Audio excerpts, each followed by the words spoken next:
This is Mono. Smoking in Midtown. Baron Wormser. I want to say it's all women, but there are men too. Though it seems most of the time it's women who stand out in the weather in front of tall buildings and smoke cigarettes. Sometimes only one person is there. A solitary figure, as poems used to say in the era when a standard emotional image was no disgrace to drop into the collection box. But however many people there are, they seem in their abstracted poses as they brush a crumb off a lapel or shift their feet, to be the only people in America who dare to be seen thinking in public. You can watch the thoughts betraying their faces.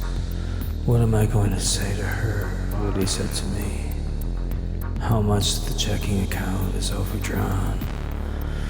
The brakes on the SUV still are too tight. And on into supra-idealist wastelands of uneasiness.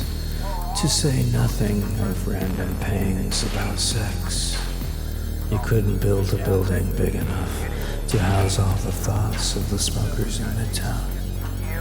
Mental energy is an impossible force, based in a frail venue, which leads to the introduction of mortality into the poem, because these sources of life, generatrixes and priestesses of the breeding emotion, the very roses of blood are sucking on what their kids who have been exposed to a health-conscious, moralizing elementary school curriculum referred to as death sticks.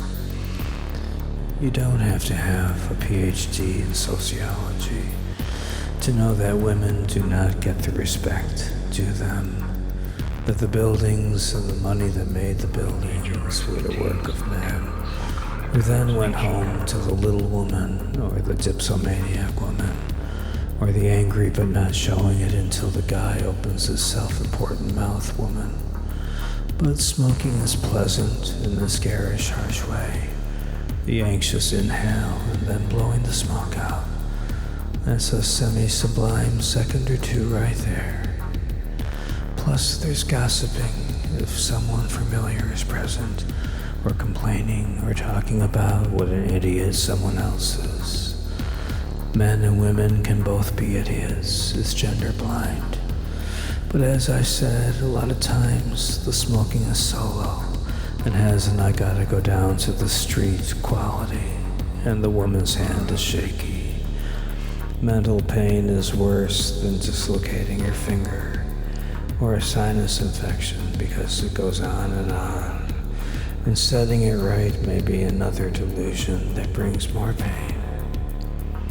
This woman is thinking hard, and the city could sink beneath her thoughts, as in some Hollywood urban horror epic, except there's no hunky guy with an automatic weapon and nuclear biceps to make things right.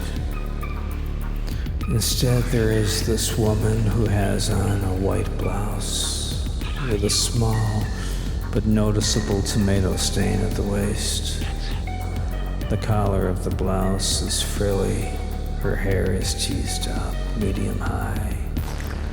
Her eyes are gaunt. When another woman comes out the revolving door and lights up, she turns to her and gives her the biggest, most beautiful smile of cognizance. You, my puffing sister,